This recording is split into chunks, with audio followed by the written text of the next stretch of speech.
Once upon a time, games with new ideas felt pretty commonplace.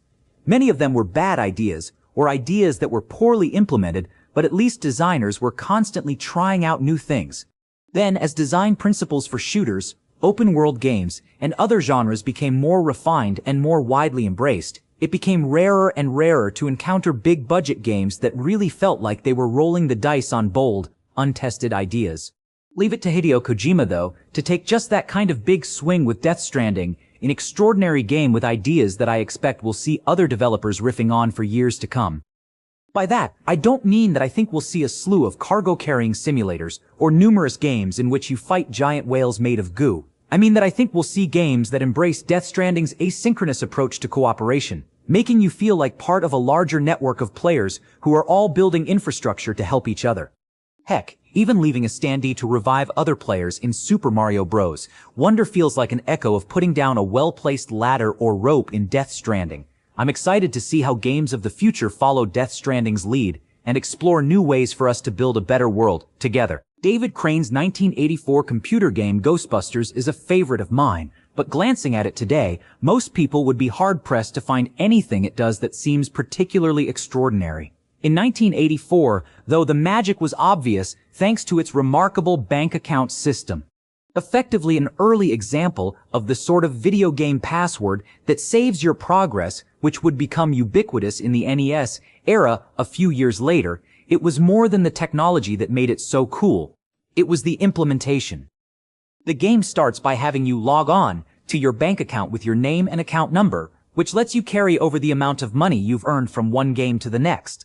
Although the game has no online functionality whatsoever, the fact that it pretends to made taking my account information over to my friend's house and accessing my bank balance on his Commodore 64 a thrill, and as the video above explains, the thinking that went into this feature is still impressive today. In the era of Donkey Kong Country and Chrono Trigger, Earthbound looked dated by the time it came out for the S in 1995. But its simplistic kid heroes and generic save-the-world plot were underpinned by razor-sharp satirical writing. Yes, it's full of barf and fart jokes, but Earthbound isn't afraid to criticize well-worn game tropes, corrupt police, or the societal harm wrought by capitalism no small feat in an era when Nintendo was turning Mortal Kombat's blood blue. It's no wonder, then, that Earthbound went on to inspire a bunch of sharp, satirical pixel art indies like Undertale and Lisa once those 90s kids who were wowed by it grew up and started making their own games. Metal Gear Solid is a game about a guy in a skin-tight leotard and a bandana trying to stop America's chickens from coming home to roost. The 1998 PS1 stealth action shooter blew people's minds at the time because of its polygonal 3D graphics and sophisticated storytelling. It was one of those generational leaps in both gaming technology and storytelling that we rarely see, making you think, oh my god, video games will never look better than this. They eventually did, but few have retained the status, acclaim, inventiveness, and irresistible replayability of Metal Gear Solid. Case in point, the Psycho Mantis boss fight. It's the stuff of legend now. Even if you weren't there to experience it firsthand, you've probably heard someone recount it. Like an otherworldly vision bestowed by the divine. Possibly one of the world's strongest psychics, Psycho Mantis can break the fourth wall and read your thoughts, predicting Snake's every movement and even hacking your PS1 memory card to comment on your save files.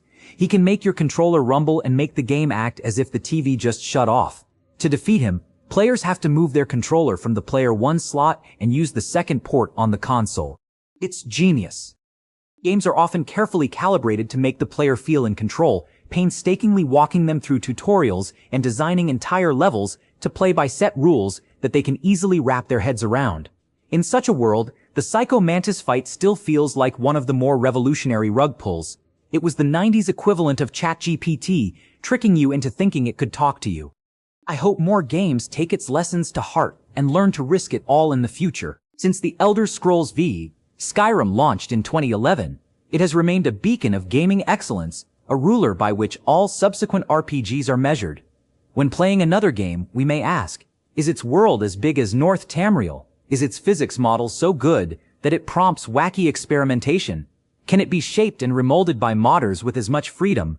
Will it lure you in with the promise of becoming a vampire or a werewolf, then keep you there for hundreds of hours with its seemingly endless supply of nooks to explore and crannies to discover?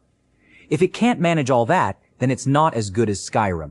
Even the highly anticipated Starfield was referred to as Skyrim in space, leading up to and beyond its release. And I think a few months post-launch, we can safely say no, it's not as good as Skyrim. Skyrim has already been recognized here, so now let's turn back the clock and acknowledge the game that brought about the advent of real-time, first-person exploration as we know it today. Sure, the 80s saw amazing first-person role-playing games like Wizardry, The Bard's Tale, Alternate Reality, Dungeon Master, and others, all of which deserve recognition. But these games all had you hop from node to node rather than moving freely in a 3D environment, and most of them had turn-based combat. When Ultima Underworld came along in 1992, its free movement and real-time battles made you feel rooted in dank dungeons like no game before. Ultima Underworld's impact on games is undeniable. Developer Blue Sky Productions would soon become Looking Glass, and the technology and design principles the studio developed on this groundbreaking RPG would also be fundamental to some of its later games, including the influential System Shock and its sequel. Immersive sims and many role-playing games owe a huge debt to Underworld, one of the first to really conjure the "you are there" feeling that so many games are still chasing and iterating on today. Baldur's Gate 3 is one of the most recent games we're talking about here, so you can pretty much call this a prediction for how it will likely influence RPGs in the future. Larian Studios released the third entry in the Dungeons & Dragons RPG series at exactly the right time. Tabletop RPGs are at a fever pitch in popularity. Fans are craving an RPG of this style with BioWare's output in a state of limbo, and the fandom is going nuts for its colorful cast of tadpole-infected weirdos. But more than anything else, it is one of the most reactive RPG experiences anyone has put out on this scale. Baldur's Gate 3 exists somewhere between tactical RPG and immersive sim, and has what feels like an endless amount of opportunities for player expression and role-playing, all of which the game accommodates for. There were a lot of factors that allowed Larian to put the time and effort into creating such an open-ended game, and because the rest of the industry is so broken, we might not see another like it for a long time. But until we do, a lot of other games are going to feel pretty hollow in comparison. First-person parkour games are a rare breed. Every now and then, you'll get one featuring stylish traversal mechanics such as Dishonored or Ghost Runner. But DICE's 2008 action-adventure platformer Mirror's Edge feels like the advent of it all. This trial-and-error jump-a-thon set in a superficially bright city of the future was well ahead of its time, with intricate level design that pushed your dexterity and precision. You could jump off and run along walls, slide under and dive over obstacles, catapult from certain ledges and platforms, and zip line across skyscraping buildings, all in an attempt to complete challenges as fast as possible. The first-person perspective and velocity of motion provided an unparalleled sense of exhilaration and freedom. If you ask me, we could use way more first-person parkour games.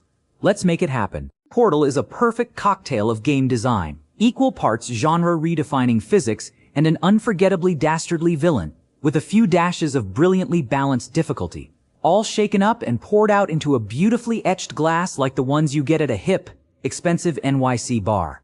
Its concept: you're trapped in a facility run by a maniacal robot and must use a gun that shoots portals to escape its labyrinthine halls. With such a groundbreaking set of physics on display, Portal smartly starts you off slowly, giving you ample opportunity to sort out just how to link its portals together to traverse rooms. But by the time you reach its ending, the difficulty ramps up, requiring you to consider momentum and turrets and more while trying to escape. And as the story unfolds and you get more ensnared in it, you'll feel that slight pulse of anxiety as you try to solve its puzzles, as you know what will happen if you don't. There are very few games that play this well and present such a clear-minded thesis that it follows from start to finish. Even if you've never played the original or the 2020 remake, any game liker of a certain vintage knows the introductory sequence to FF7. A young woman walks with a basket of flowers, and suddenly the camera pulls sharply skyward, revealing a sprawling mechanical metropolis gleaming with eerie lime green vapor. Even if people goof on the polygonal block monster character models now, the 1997 PS1 game was a dramatic visual leap forward from Final Fantasy's stint on the Super Nintendo. Looks aside, Its narrative ambition and memorable characters are the reason its legacy endures to this day. The adventures of Cloud Strife elevated role-playing games from niche to mainstream in the West and contributed to a broader 90s fascination with Japanese pop culture that endures to this day. Well, before Yuji Horii was the Dragon Quest guy, he was the creator of this wildly influential 1983 detective game. Like the early 80s text adventures from Sierra Online, Portopia helped pave the way for narratively ambitious adventure games. The game features first-person graphics, non-linear gameplay, an open world, and branching dialogue choices. The Famicom version also included one of the earliest uses of the point-and-click command menu. All of these things are commonplace now, but that wasn't the case at the time. Portopia was never officially released in the West until April 2023 as a reimagined AI tech preview from Square Enix Womp Womp. Even so, its influence is everywhere in modern gaming. In a 2005 interview with GameSpot, Metal Gear and Death Stranding creator Hideo Kojima cited Portopia and Super Mario Bros. As the two games that inspired him to pursue a career in the industry. My encountering this game expanded the potential of video games in my mind, he said of Portopia. Mech combat games, like Mech Warrior and Armored Core, existed long before Respawn Entertainment jumped into the fray. But there weren't many games that let you switch between on-the-ground firefights with soldiers and in-the-cockpit bouts with gigantic mechanoids. Titanfall was that game, bringing the fantasy of the Gundam anime to the grittiness of a Call of Duty setting, creating something wholly unique for its time. There were some questionable decisions here, including a complete lack of any real storytelling and an online-only solo mode, but the package itself was hugely innovative, and Respawn further iterated on it with Titanfall 2, which featured an excellent single-player campaign with one of the best missions in games ever. I'm bummed we'll probably never get another Titanfall, but its metal-plated fingers can be seen in many other first-person parkour and shooter games. So, I take comfort knowing that we will, ideally, never forget what Titanfall has done.